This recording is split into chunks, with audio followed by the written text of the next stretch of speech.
size doesn't matter. I'm gonna need some more wine before I debunk this one.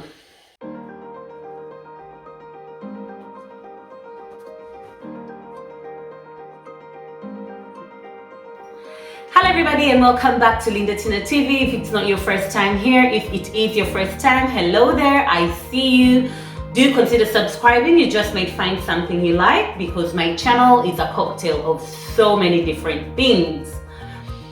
But in today's topic, we are going to be talking about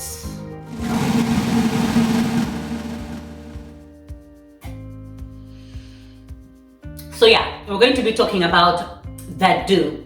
Now, disclaimer, I am no specialist. I have not studied anything on that topic.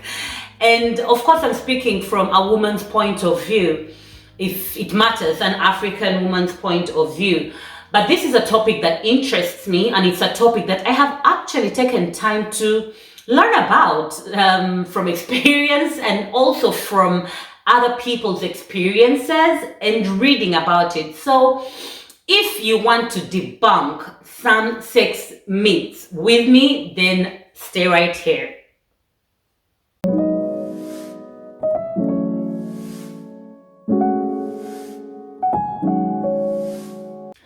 The first one, which I think is actually important to point out, is that the quality of your sex life is not necessarily about the sex itself.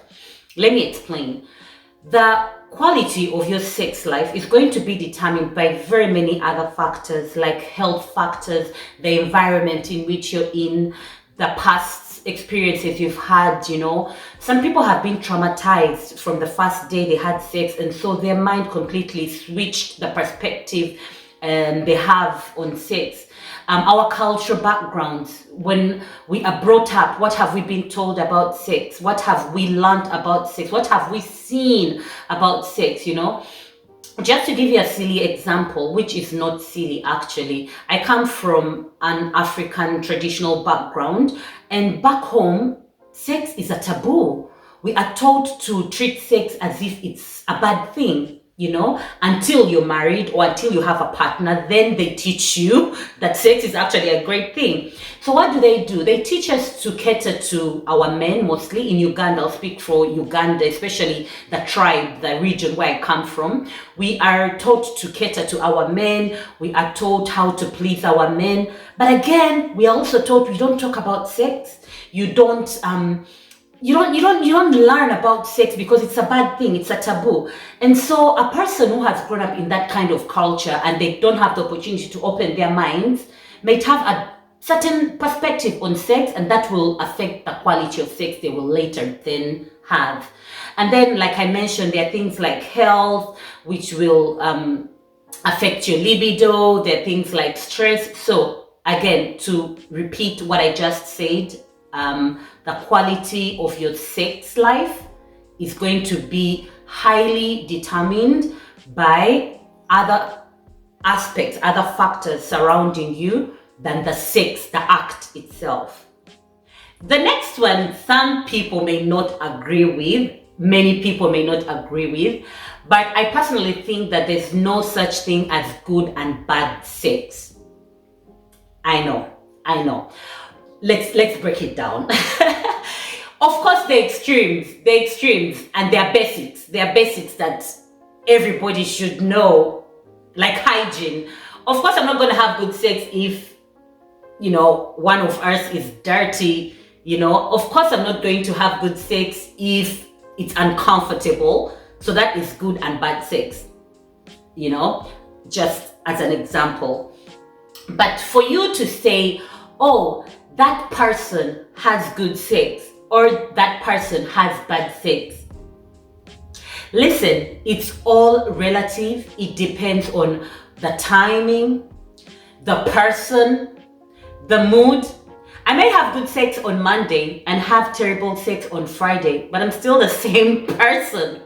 I may have good sex with X and have fabulous sex with Z.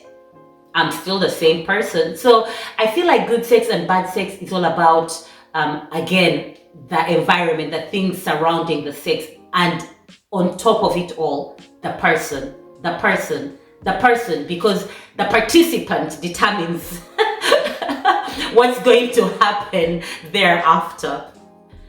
The other myth is that married people have lots of sex. Been married 12 years? We probably had more of it before we got married. Yo, married life is stressful. Married life is busy. And when you add kids to the mix, no. Married people don't have lots of sex or as much sex as you would think because the person is there, right? So when I was young, I used to think that married people have lots of sex because, I mean, you turn around and your partner is there. You don't have to get an Uber, go to their house. You don't have to wait for the weekend because they're working during the week, or maybe they're working away. Or your person is right there. I'll just leave that there. I like this myth a lot, that women don't use men for sex. It's just men who use women for sex. That is so wrong. Lately, I've actually been talking to many women who use men for sex, you know, because people think that because naturally men have a higher libido, so they want more sex. And so they are more inclined to use women for sex because they'll probably want it more. That may be fairly true. But lots of women are with you, my dear men, not because you are the most emotionally stable guy, not because you're the most good-looking guy, but because they just need that from you. And so, yeah, there's lots of women that use men for sex, just so you know. The other one is that younger men or younger women are better in bed, like they're more active, more responsive and all that in bed.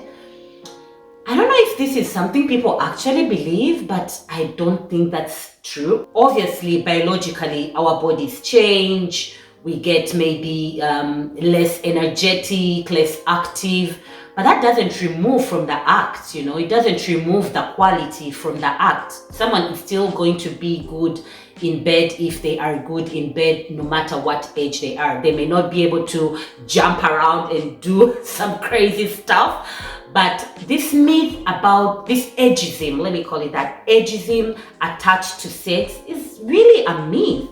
Yo, there's some really older women and men out there doing it under the sheets much better than the very energetic young people.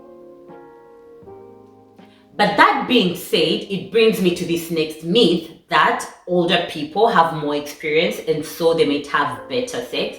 I've had some guys, some older guys, my friends, who say, oh, we don't like dating the very younger girls because they have no experience, so they don't know what they're doing. No. Some people don't know what they're doing at 20, they don't know what they're doing at 30, they don't know what they're doing at 40, at 50, or at 60. So a person who knows what they're doing, they know what they're doing regardless of the age.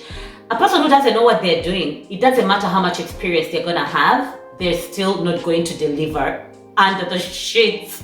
So that myth that older people have more experience, so they know better what to do, it's not always true. Size doesn't matter.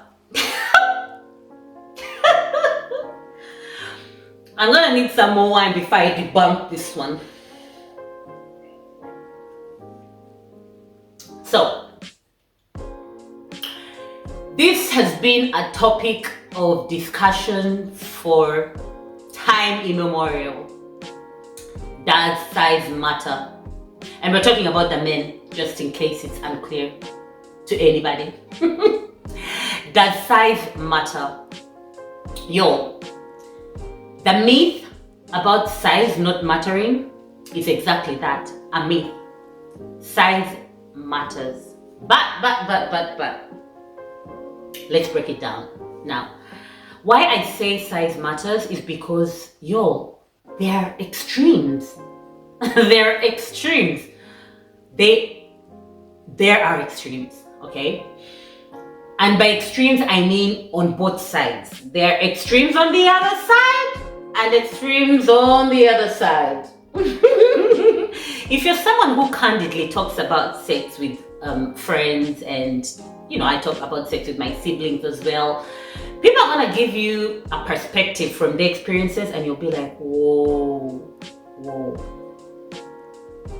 People have been through things. Let's just say. Anyway, not to make this too long, size matters. Size matters. A man who's extremely big can be a problem. A man who's extremely on the smaller side, I'm sorry, but it doesn't matter how you row that boat. If I can't fit in that boat and it's too small, you can row it as good as you want to, but it's just not going to work. So size matters, but again, like I said, the quality of your sex life and how good you are or how good the other person is going to depend so much on so many other factors that this is just going to be one of the little ones. So what I would say is it's important to use what you have. If you're on the extremes, learn how to use that. If you're on the extreme huge side, learn how to tone that down for the other person. If you're on the extremely small side, learn how to boost that. Don't ask me how. This is not what this video is about. I'm just debunking sex myths. That's all. The next myth I find very interesting because where I come from, at least, there's a lot of talk about squirting and women coming and all that, and it is equated to good sex, and I think that's a myth. Good sex is not necessarily about the orgasm, like the end point, the O.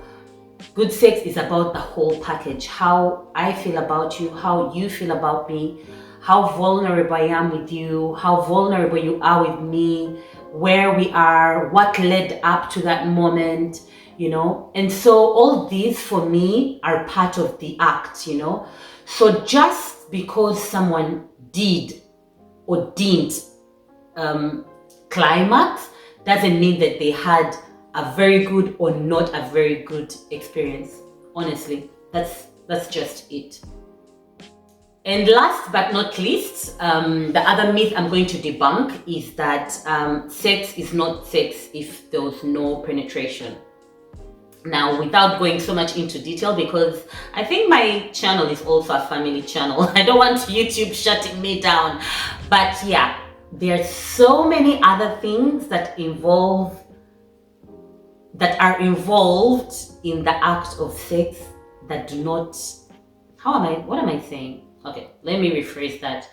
There's so many things that do not involve penetration that are actually in the act of sex that are considered sex. Does that make sense? Just because a person wasn't penetrated doesn't mean that sex did not happen.